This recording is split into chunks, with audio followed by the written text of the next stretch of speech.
ಸುಮಲತಾ ಅವರಿಗೆ sir ticket BJP ಟಿಕೆಟ್ಗೆ ಕೇಳ್ಕೊಂಡಿದ್ರು sir, ticket ಸಿಕ್ಕಿಲ್ಲ, ಜೆಡಿಎಸ್ಗೆ ಆಗಿದೆ ಸರ್. ಅವ್ರ ನಡೆ ಏನು ಅಂತ ಗೊತ್ತಿಲ್ಲ. ಅವ್ರ ಜೊತೆ ಏನಾದ್ರು ಮಾತುಕತೆ ಮಾಡ್ತೀರಾ ಸರ್? ಅವರು ನಮಗೆ ಅಂಬರೀಷ್ ಕಾಲದಿಂದನೂ ಭಾಳ ಆ ಕುಟುಂಬಕ್ಕೂ ನಮಗೂ ಆತ್ಮೀಯತೆ ಇದೆ, ಚೆನ್ನಾಗಿದ್ದೀವಿ. ನಾನು ಅಂಬರೀಷ ಸ್ನೇಹ ನಿಮಗೆ ಗೊತ್ತಿದೆ.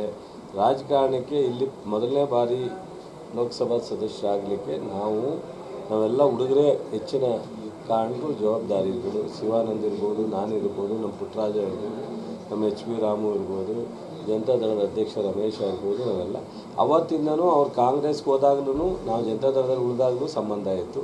ಮತ್ತು ನಾನು ಕಾಂಗ್ರೆಸ್ಗೆ ಹೋದಾಗಲೂ ಅದೇ ಸಂಬಂಧ ಇಟ್ಕೊಂಡಿದ್ದು. ನಾವಿಬ್ಬರು ಎದುರುಗಡೆ ನಿಂತ್ಕೊಂಡಾಗಲೂ ಅದೇ ವಿಶ್ವಾಸ ಇತ್ತು. ಹಾಗಾಗಿ ಅಂಬರೀಷ್ ಅವರ ಶ್ರೀಮತಿ ಸುಮಲತಾ ಅವ್ರ ಜೊತೆ ನಾವು ಒಂದು ಕುಟುಂಬದ ರೀತಿ ಸಂಬಂಧ ಇದೆ. ರಾಜಕಾರಣ ಸಂದರ್ಭಗಳು ಏನೇನು ಆಗ್ತವೆ ಅಂತ ಒಂದೊಂದು ಸಾರಿ ಹೇಳೋಕ್ಕಾಗಲ್ಲ. ವೈಯಕ್ತಿಕವಾದಂಥ ವಿಶ್ವಾಸ ಸಂಬಂಧದ ಬಗ್ಗೆ. ಪ್ರಭಾಕರ್ ಹುಳಿಯ ಕೇವಲ 10 ಗುಂಟೆಯಲ್ಲಿ 50 ಲಕ್ಷ ಗಳಿಸ್ತಿದ್ದಾರೆ. ನೀವು ಕೂಡ ಅವರಿಂದ ಕಲಿಬೇಕಾ? ಅವ್ರ ಜೊತೆ ವಿಡಿಯೋ ಕಾಲ್ನಲ್ಲಿ ಮಾತಾಡಬೇಕಾ? ಈಗಲೇ ಫ್ರೀಡಮ್ ಆ್ಯಪ್ ಡೌನ್ಲೋಡ್ ಮಾಡಿ. ಯಾವುದೇ ಥರದ ಡಿಫ್ರೆನ್ಸ್ ಇಲ್ಲ. ಸೊ ಅವರು ಇವಾಗ ಬಿ ಜೆ ಪಿನಲ್ಲಿ ನಾನು ಕ್ಯಾಂಡಿಡೇಟ್ ಆಗೇಬೇಕು ಅಂತೇಳಿ ಫೈಟ್ ಮಾಡ್ತಾ ಇರ್ತಕ್ಕಂಥ ಸತ್ಯ ನಿಮಗೂ ಗೊತ್ತಿದೆ. ಇನ್ನೂ ಜನತಾದಳಕ್ಕೆ ಬಿಟ್ಕೊಟ್ಟಿದ್ದೀವಿ ಅಂತೇಳಿ ನಿನ್ನೆ ಘೋಷಣೆ ಆಗಿದೆ. ಈಗ ಜನತಾದಳದಲ್ಲೇ ಕ್ಯಾಂಡಿಡೇಟ್ನ ಘೋಷಣೆ ಮಾಡ್ತಕ್ಕಂಥದ್ದು. ಈ ನಿನ್ನೆವರೆಗೂ ಅವರು ಬಿ ಜೆ ಪಿಗೆ ಸೇರುತ್ತಾ, ಸುಮಲತವ್ರಿಗೆ ಕೊಡ್ತಾರಾ ಅಥವಾ ಜನತಾದಳಕ್ಕೆ ಬಿಟ್ಕೊಡ್ತಾರಾ ಅನ್ನೋ ಒಂದು ಆತಂಕ ಇತ್ತು.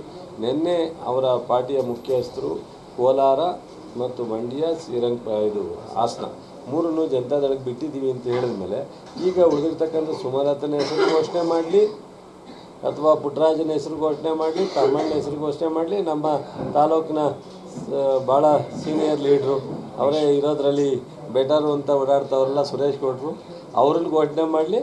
ಸೊ ಕುಮಾರಸ್ವಾಮಿಯವರು ಮತ್ತು ದೇವೇಗೌಡರೇ ಘೋಷಣೆ ಮಾಡಬೇಕಾಗಿದೆ. ಅದರಿಂದ ಬಹುಶಃ ಅದಾದ ಮೇಲೆ ಸುಮಲತರ ನಡಿಗೆ ಏನು ಅಥವಾ ಅವ್ರ ಜೊತೆ ಹೊಂದಾಣಿಕೆ ಮಾಡ್ಕೊಂಡು ಹೋಗ್ತಾರಾ ಇಲ್ವಾ ಅನ್ನೋದು ಅವ್ರು ತೀರ್ಮಾನ ಮಾಡಬೇಕು.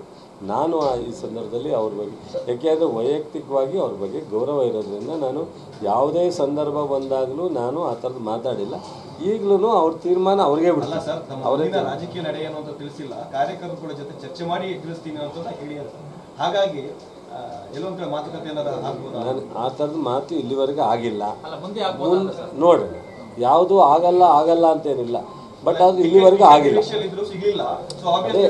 ಅದೇ ಹೇಳಿದ್ನಲ್ಲ ಸರ್, ನಾನು ಸ್ವಲ್ಪ ಎಚ್ಚರಿಕೆಯಿಂದ ಮಾತಾಡ್ತೀನಿ. ಈಗ ಆಯಿತು, ನಾನೇ ಹೇಳಿದೆ ನಾವು ಕರಿತೀವಿ ಅಂತ, ನಾವೆಲ್ಲ ಹೇಳಿದ್ದು ಅವ್ರಿಗೆ ಬರ್ತೀವಿ ಅಂತ, ನಾವ್ಯಾಕೆ ಹೋಗಲಿ ಅಲ್ಲಿಗೆ ಅಂತ ಅಂದರು. ಆವಾಗ ನನಗೂ ಒಂದು ಸ್ವಲ್ಪ ಮುಜುಗರ ಆಗುತ್ತೆ.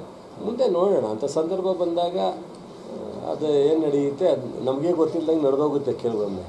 ಸೊ ಅದರಿಂದ ಇವತ್ತಿಗೆ ಸುಮಲತಾ ಬಗ್ಗೆ ರಾಜಕೀಯ ಚರ್ಚೆ ಇಲ್ಲ. ಇವತ್ತು ವೈಯಕ್ತಿಕವಾಗಿ ಮಾತಾಡ್ತೀವಿ, ವಿಶ್ವಾಸ ಇದೆ, ಆ ಕುಟುಂಬದ ಜೊತೆ ಸಂಪರ್ಕ ಇದೆ, ಬಟ್ ಅದು ರಾಜಕೀಯವಾಗಿ ಮಾತಾಡಿಲ್ಲ.